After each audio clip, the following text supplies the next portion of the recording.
اردو کہانی ٹھگ لٹ گیا۔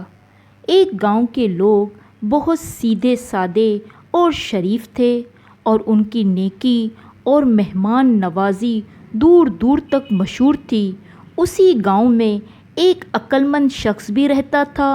لوگ اس کی عقل کی باتیں سن تو لیتے لیکن اس پر عمل نہیں کرتے تھے۔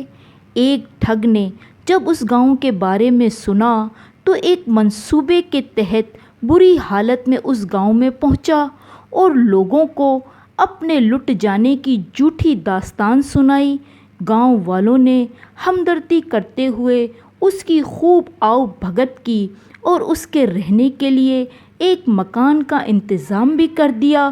کچھ دن گزرے تو ٹھگ نے گاؤں والوں سے کہا، مجھے ایک کلہاڑی دے دیجیے تاکہ میں لکڑیاں کاٹ کر اپنا گزارا کر سکوں۔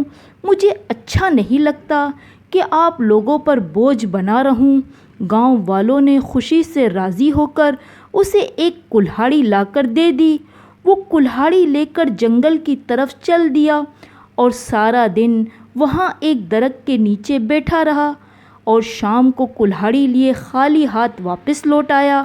لوگ بڑے حیران ہوئے اور پوچھنے لگے، کیا جنگل میں کوئی درخت نہیں ملا جو خالی ہاتھ لوٹ آئے؟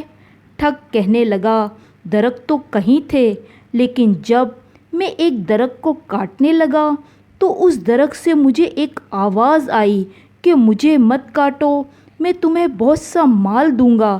میں رضامند ہو گیا تو درخت نے مجھے یہ ایک ترکیب بتائی کہ اگر تم میرے تنے کے ساتھ کچھ رقم رکھ دیا کرو تو اگلی صبح وہ رقم تمہاری دگنی ہو جائیں گی۔ میں سارا دن اس بات پر غور کرتا رہا کہ جب تک آزما نہ لیا جائے درخت کے سچ یا جھوٹ کے متعلق کچھ کہا نہیں جا سکتا۔ لوگوں نے اپنی عادت کے مطابق اس کی بات پر یقین کر لیا۔ پھر انہوں نے اس ٹھگ سے کہا، تم نے آزمایا کیوں نہیں؟ ٹھگ کہنے لگا، آپ سب تو جانتے ہیں کہ میں ایک لٹا ہوا مسافر ہوں، بھلا میرے پاس رقم کہاں؟ آپ لوگ کیونکہ میرے محسن ہیں اسی لیے یہ راز کی بات میں نے آپ کو بتا دی تاکہ آپ کے احسانات کا کچھ بدلہ اتار سکوں۔ لوگوں نے اس کے خلوص کی بڑی تعریف کی اور اس ترکیب کو آزمانے کا فیصلہ کیا۔ گاؤں کے اس عقل مند شخص نے لوگوں کو سمجھایا لیکن وہ نہ مانے تو اس شخص نے انہیں ان کے حال پر چھوڑ دیا۔ 4 لوگوں نے مل کر تھوڑی سی رقم جمع کی اور بتائے ہوئے درخت کے تنے کے نیچے اسے رکھ دیا۔ رات کو وہ ٹھگ وہاں گیا اور رقم گن کر اپنے پاس سے اتنی ہی رقم وہاں رکھ دی۔ اگلی صبح جب وہ وہاں پہنچے تو سچ مچ وہ رقم دگنی ہو چکی تھی۔ سب یہ دیکھ کر بہت حیران ہوئے اور پھر وہ ٹھگ کہنے لگا، یہ درخت ایک کراماتی درخت ہے، اب یہ رقم بھی یہیں رہنے دو تاکہ اگلی صبح مزید دگنی ہو جائے۔ ٹھگ کے کہنے پر گاؤں والوں نے اس ساری رقم کو وہیں رہنے دیا تاکہ رقم اس بار پھر دگنی ہو جائے۔ ادھر عقل مند آدمی بھی حیران تھا اور سوچ میں پڑ گیا کہ یہ کیسے ہو سکتا ہے۔ آخر وہ سمجھ گیا کہ یہ مسافر کوئی ٹھگ ہے۔ اس کے خیال آتے ہی وہ شام کو اس درخت کے قریب جھاڑیوں میں چھپ گیا۔ جب اندھیرا چھا گیا تو وہی ٹھگ چھپتا چھپاتا وہاں آیا اور اس رقم کے برابر اتنی ہی رقم دوبارہ رکھ دی۔ عقل مند شخص کی سوچ بالکل درست ثابت ہوئی۔ یہ سب دیکھ کر وہ مسکرایا۔ ٹھگ کی واپسی کے بعد وہ بھی تیز تیز قدموں سے گھر کی طرف لوٹ آیا۔ اگلی صبح پھر لوگوں نے دگنی رقم پائی۔ اب تو انہیں پکا یقین ہو گیا کہ یہ آدمی بالکل سچ کہہ رہا ہے اور یہ درخت حقیقت میں ایک کراماتی درخت ہے۔ پھر اس ٹھگ نے کہا، اگر سارا گاؤں اپنی جمع پونجی یہاں رکھ دے تو یہ گاؤں دنیا کا امیر ترین گاؤں بن جائے گا۔ سب لوگ لالچ میں آ گئے اور شام تک سارے گاؤں والوں نے اپنی اپنی جمع پونجی اس درخت کے آگے ڈھیر کر دی لیکن عقل مند شخص نے اپنی رقم اس میں شامل نہ کی اور کچھ سوچنے لگا۔ شام کے سائے ڈھلتے ہی عقل مند شخص اس درخت کے پاس پہنچ گیا اور جلدی جلدی ساری رقم ایک بڑے سے تھیلے میں بھر کر جھاڑیوں کے پاس چھپا دی اور اس رقم والی گٹھڑی میں چھوٹے چھوٹے پتھر اور بے شمار کاغذ بھر دیے اور دوبارہ اس جگہ پر وہ گٹھڑی رکھ دی۔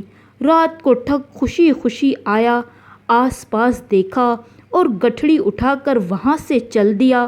ادھر عقل مند شخص کو جب یہ یقین ہو گیا کہ اب وہ دھوکے باز ٹھگ بہت دور نکل چکا ہے تو وہ بھی اپنے گھر کی طرف لوٹ آیا۔ اگلی صبح تمام گاؤں والے خوشی خوشی اس درخت کے پاس پہنچے تو رقم وہاں سے غائب تھی۔ سب سر پیٹ کر رہ گئے۔ وہ ٹھگ کے مکان پر پہنچے لیکن وہ تو اپنا بوری بستر سمیٹ کر وہاں سے غائب ہو چکا تھا۔ دوپہر تک وہ اس ٹھگ کو ڈھونڈتے ہی رہے لیکن وہ نہ ملا۔ ادھر ساری رات وہ ٹھگ مسلسل چلتا ہی رہا تاکہ گاؤں والوں کی پہنچ سے بہت دور نکل جاؤں۔ بہت دور جا کر ایک سنسان جگہ پر رک کر جب اس ٹھگ نے گٹھڑی کھولی تو دیکھا اس میں رقم کی بجائے کاغذ اور پتھر بھرے ہوئے تھے۔ وہ بڑا ہی سٹ پٹایا۔ اسے اندازہ ہو گیا کہ اس عقل مند شخص کو اس کی ٹھگی کا اندازہ ہو گیا تھا اور اس نے موقع سے فائدہ اٹھا لیا۔ اب اگر میں واپس لوٹا تو سارے گاؤں والے مل کر میری خوب مرمت کریں گے، لہٰذا اس نے بھاگنے میں ہی اپنی عافیت سمجھی۔ جب لوگ بے حد پریشان اور فکر سے نڈھال ہو گئے تو عقل مند شخص نے اس ٹھگ کے ساتھ جو کیا وہ سارا واقعہ گاؤں والوں کو بتایا اور ان سب کی وہ رقمیں بھی واپس کر دی۔ اس تھیلے میں ٹھگ کی رقم بھی شامل تھی جو کہ گاؤں والوں نے آپس میں بانٹ لی۔ لوگ عقل مند شخص کی ذہانت سے بہت خوش ہوئے۔ اس دن کے بعد گاؤں والے نہ صرف اس کی عزت کرنے لگے بلکہ ہر کام اب اس کے مشورے سے کرنے لگے اور وہ ٹھگ جو اس گاؤں کو لوٹنے آیا تھا خود ہی لٹ کر روانہ ہو گیا۔ اگر آپ ہمارے چینل پر نئے ہیں تو پلیز لائک اور سبسکرائب لازمی کیجیے گا تاکہ دلچسپ کہانیاں آپ کو بر وقت ملتی رہیں۔ ملتے ہیں ایک نئی کہانی کے ساتھ۔ اللہ حافظ۔